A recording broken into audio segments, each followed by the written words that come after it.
What is happening, y'all? Cowboy here, and today we're going to be talking about Mortal Shell. So we first heard about this game back on April Fools. They did a April Fool's Day reveal, and to many, including myself, I wasn't sure it was even real. A brand new Souls-like from a company we had never heard of. That's like every Souls player's dream. But lo and behold, it did come out, and it will be releasing tomorrow on PC, Xbox One, and PS4 for $29.99. Now, the developers of Mortal Shell were very upfront in that they took a lot of inspiration for this game from Dark Souls, and you can certainly see it. The heaviness of the attacks, the overall gothic look of the armor, the enemies that clamber towards you, the just overall world design where regardless of what direction you look in, you have that feeling like you're going to get lost and try to find your way, and then inevitably end up falling down a hole and dying. And I do think they did a good job. In terms of comparing it to Dark Souls, I would go as far as to describe this as like Dark Souls Jr. It isn't quite as big as Dark Souls, it doesn't have as much depth as Dark Souls, but in terms of capturing the feeling that comes along with a Souls-like, I think they do an excellent job overall. Now, when I'm calling it Dark Souls Jr., the main reason I'm suggesting that is because of the length of this game. Whereas a typical Souls-like you're going to get 30 to 40 hours of, Mortal Shell is significantly shorter, with a single playthrough coming in anywhere from 10 to 15 hours. I wrapped up my first playthrough of the game right around 10.5 hours in, and then spent an additional hour to go through and find hidden treasures and secrets and whatnot. But it is a rather short experience in comparison to a typical Souls-like. Despite that, I think they did a good job here. Despite it being a smaller experience, the game is polished for what it is. The gameplay is smooth, the graphics look good, and there were no major hiccups in my experience with the game. Now, to start, I want to talk about the gameplay, because while the game does have a lot of your standard Souls-like things with light attacks, heavy attacks, dodging, parrying, there are a couple of new mechanics that very much put a unique spin on the formula thanks to Mortal Shell, and the first is the resolve mechanic. Now, resolve is located in the bottom left of the screen. You can see it just above my health bar. With the shell that I'm currently using, you can see that I have 4 little bars. And as I begin to attack targets, you'll notice those bars are filling up. If you stay out of combat for an elongated period of time, they will slowly stick down. As you can see, now they are going on down. However, if I do enough damage to get one completely filled up, I will not lose that. Now, you can do quite a few things with the resolve. You can get off unique parries, which will allow you to do things such as sucking health out of enemies. There's a couple other ones you can do, things like an explosion or an astral projection, but I'll let you discover all that stuff on your own. In addition, if you parry an enemy and don't have any resolve, you'll instantly gain 1 bar.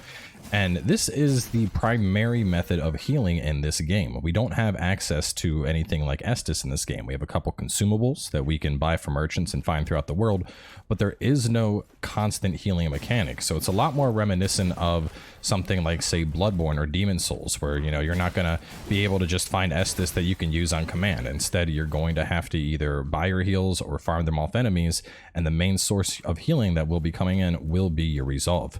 Aside from using the resolve for the unique ripostes, you can also do some interesting weapon specials with them. The weapon specials cost 2 bars of resolve. You can do 1 by pressing both bumpers and 1 by pressing both triggers, and the upgrades to allow these are found throughout the world. This is one of the most basic weapons, the hollowed sword. In this one in particular, we have a spike that comes on out of it, and then we have an upgraded attack, which is a molten spike, which in addition to doing damage, we can also use the molten spike to stab them and light them on fire at the same time. So a bunch of damage and then some ticks from that fire, dealing 50 damage per second. Pretty awesome.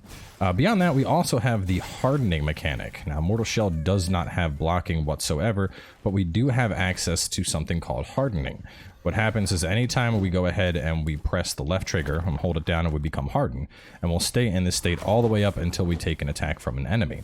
And very early on in my experience, I was using this very defensively. I essentially used this as a on-demand block, and what I found myself doing is, as I played the game more and more, I would use it offensively like what you saw there. I'd essentially just go in as hard as I could with my combo, and when I saw an attack coming, I would just harden to take the attack and continue my combo string. And I do find this to be pretty interesting, because you can do this with lots of things. You can harden mid-jump attack and wait for an attack to hit, and then come down with your sword, and it opens up some interesting possibilities and really rewards the player for aggression in their playstyle. Now, also, unlike Dark Souls, where you would typically create a character and level it on up, Mortal Shell is a little bit more predefined. You have 4 different shells to choose from, each of them having predefined stats as well as some unique abilities. The first up we have is Heroes, and this is very much going to be a balanced shell. Even looking at the stats, as you can see across the board, our health, stamina, and resolve are all pretty much equal right down the middle. A lot of his abilities are going to revolve around things that will boost up the hardening mechanic and allowing you to gain health on glimpses, extra glimpses. So just kind of things that are good to have in general for a play style that is new to the game, very much a focus around the base mechanics. Moving on from there, we have Solomon the Scholar, and Solomon is almost more of a caster. He doesn't necessarily have spells, but we have a massive resolve bar compared to all the other shells, relatively balanced stamina, and a little bit higher durability than normal. And a lot of Solomon's skills are going to focus around things like utility, allowing you to become more familiar with items when you use them, increasing how long enemies remain hardened if you get separated so you can get to your shell a little bit easier, stuff like this, where we have a chance to heal if we kill somebody with one of our weapon special abilities. So a lot of really neat utility in this character, and if you're a fan of doing those empowered ripostes or using your weapon abilities, he's an excellent choice. Moving on from him, we have my personal favorite, Eridim the Venerable. Now, Eridim is very much the tank of the game, with a massive durability pool, but relatively limited stamina and limited resolve. In fact, he only has 3 resolve bars and a stamina bar that is so small it's actually difficult to use some of the heavier weapons, but he helps supplement this with a couple things, such as his execution thing that we have right here. One of the ways that this works is every time Eridim will kill an enemy unit, he builds up a stack. These stacks will maintain as long as you haven't been separated from Eridim, which is this game's version of dying, basically. And it allows him to help supplement the fact that he has lower stamina by just becoming this nonstop execution machine and eventually going into bosses and dealing massive damage. And lastly, we have Teal the Acolyte, and Teal is very much your quick boy. He is, as you can see, not in very heavy armor whatsoever, and that's reflected in his health bar. He only has 2 ticks of resolve, but he has a massive stamina pool, which allows him to attack relentlessly as well as dodge anytime an attack is coming in. If you're the type of player that wants to be able to R1 spam to your heart's content, as well as get out of the way at the last minute, Teal will certainly be the right fit for you. As for his abilities, he has quite a few things revolving around his dodging as poison, such as this, getting a poison cloud anytime you get off in a powered riposte. One thing that I like doing a lot was combining that with this one right here. So you basically create a poison cloud, poison all your enemies, and then end up healing yourself from that poison damage as well. So definitely some interesting synergies in these trees if you take the time to look and test them out. And when it comes to weapons in Mortal Shell, we also have 4 choices to choose from, the first being the Hollowed Sword. And the Hollowed Sword is very much like a Claymore. We have a rather quick moveset in it. We're able to stay on enemies, decent amount of stagger here. And all in all, it's just a good all-rounder weapon. As you saw earlier, the special involves the Spike and the Molten Spike, and it's a very decent choice for somebody that's just getting into the game for the first time, with some relatively nice resolve gain as well. Moving on from there, we have access to the Martyr's Blade, and this is a massive ultra greatsword that has very, very strong attacks that can deal a ton of damage, but it comes with a longer swing time. The unique special for the Martyr's Blade is enchanting the blade with ice, and after you go through this long animation, which, by the way, you have full iframes anytime you are executing one of these animations, but after doing so, you're able to go in with a heavy attack, and any enemy you hit will be frozen solid, which is a really interesting choice for an Ultra Greatsword playstyle. You can essentially freeze one enemy in place and then focus on another, making it quite a powerful weapon. I'm not going to go into the secondary special on the other weapons since we didn't have access to those in the beta. I really don't want to spoil them for you guys, but as you can probably guess, it has something to do with ice, and it's pretty badass. Moving on from there, we have the Hammer and Chisel, and this was my personal favorite weapon throughout the playthrough. This is an incredibly fast attacking weapon that allows you to chain attacks together at immense speed, along with doing a damage over time effect on enemies and poisoning them. The poison isn't going to be very powerful. In fact, the damage ticks from the poison is only going to be roughly 1 per second, but it's still enough that it's just going to keep damage going on the enemies, and all in all, it is a great weapon with some unique synergies. The Hammer and Chisel comes at base with an AoE attack that you can upgrade, which, as you can see, can do some decimating damage and is a phenomenal go-to choice when you're surrounded. And lastly, we have the Smoldering Mace, and the Smoldering Mace is very much the AoE option in Mortal Shell. As you can see, the light attacks of the mace are very broad and sweeping, allowing you to hit multiple enemies. We have some heavy attacks that have a very long build-up, but are able to hit for quite a bit of damage. If I can get my stamina back up here to show you one. Big Slam. And the mace comes along with the ability, as you can probably guess from a name like Smoldering Mace, to enchant itself with flame and put a fire damage over time effect on enemies, causing them to slowly burn to death.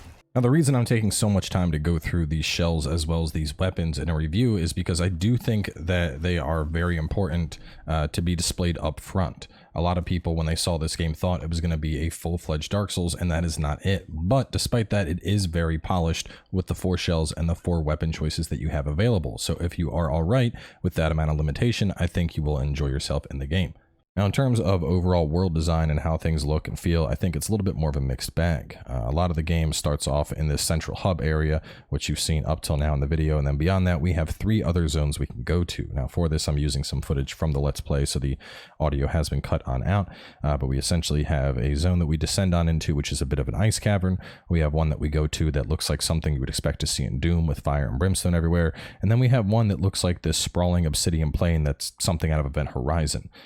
And in terms of overall design and feel for each of the areas, I do feel that some are much stronger than others. I had a good time going into the ice zone and a good time in the obsidian zone, but I couldn't help but feel a little bit disappointed in the fire zone.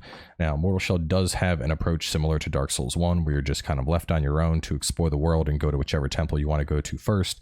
And my understanding after talking to some of the folks at the PR is that the fire area is meant to be one of the earlier zones, and I ended up saving it as my last zone. So obviously going there, being able to kind of blow through a lot of the content may have influenced my opinion of it a little bit, but more in terms of length, I didn't feel it was as in-depth or as beefy as the other zones. The obsidian area in particular is just this massive sprawling plain of darkness with a tower that you climb on up, and it felt incredibly awesome to explore and, you know, not know where I was going to find a shortcut or when I was going to find a rest spot compared to some of the other zones, which were a little bit more condensed and in tight hallways. Moving on, let's take some time to talk about sound design and music.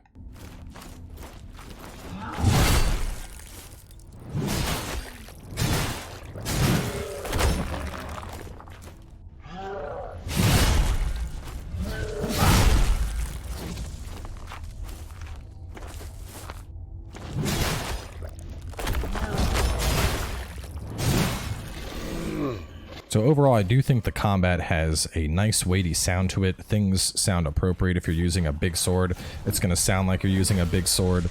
The parries are very satisfying to do. And I do think that just like the general ambiance of the world, you know, the sound of crossbows flying and whooshing past your head, the sound of hits colliding with you, the sound of enemies bouncing off of you when you're hardened, the sound of swords going into them, all of that was done very well. As for the music, on the other hand, unfortunately, I can't say things were as good. Now, it's not so much that the music is bad, just very much it's not memorable at all. I think a big thing when it comes to Souls-likes, especially the Dark Souls franchise itself, is the boss soundtracks and the OST attached to the game. It is some phenomenal music to accompany the journey, and on the flip side here, I think that is probably the area that Mortal Shell is lacking in the most, especially the music during the boss fights. In general, it's just not memorable at all, with just a bunch of low tones and church organs and grunting and nothing that really stands out.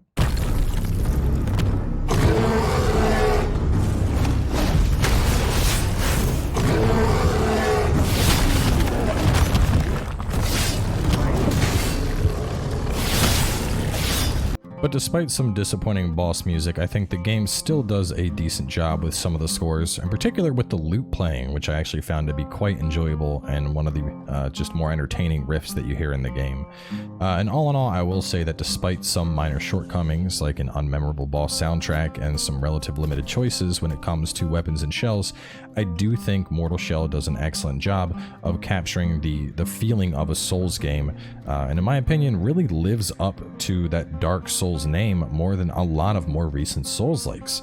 In particular, I'm a big fan of Nioh. I really enjoyed The Surge 2, but when I look at these games, none of them really felt like Dark Souls. Each game kind of took its own interesting spin on that idea, whereas it felt like Mortal Shell was very much kind of a love letter to Dark Souls in itself. There are a couple mechanical changes, but at its base, at the heart of this game, it very much feels like Dark Souls, and I think that in that essence that they did a very commendable job. To be honest, just with how impressed I was with this game, given that it's a relatively small dev team, it's like 15 people, I would love to see what would happen if these folks ended up having a bigger studio. You know, if you got 30, 40 people in that development studio, I think they could put out something that was truly phenomenal. So at the end of the day, I would probably put this at about an 8 out of 10. If you're a fan of Souls-likes, this is a definite pickup. No questions asked. If this is going to be your first foray into Souls-likes, maybe try it out, see if you enjoy it. The game does have a new game plus. I think it is very much intended for you to go through multiple playthroughs. My first playthrough, I had enough resources and whatnot to max out basically 2 shells and 2 weapons. So at a bare minimum, the game is definitely worth doing 2 playthroughs, and then 3 or so if you want to go for some of the challenge runs or more of the completionist type stuff. So either way, that is going to wrap things up for me. I have the Let's Play series starting a little bit later today, and then we'll begin walkthrough prep after that, along with getting the 100% walkthrough out. So thanks for tuning on in. Let me know what you guys think below. What are your thoughts for the game? Are you excited for it? Do you think it's going to live up to the hype that it didn't even really kind of want? Like the game very much came out of nowhere, and I think there is a lot of Dark Souls hype that has just kind of dogpiled onto this game, and I'm really curious to see if it comes through it unscathed and if people are going to be happy or not. Either way, I know I enjoyed my time, so thanks for watching, and I'll catch you guys next time.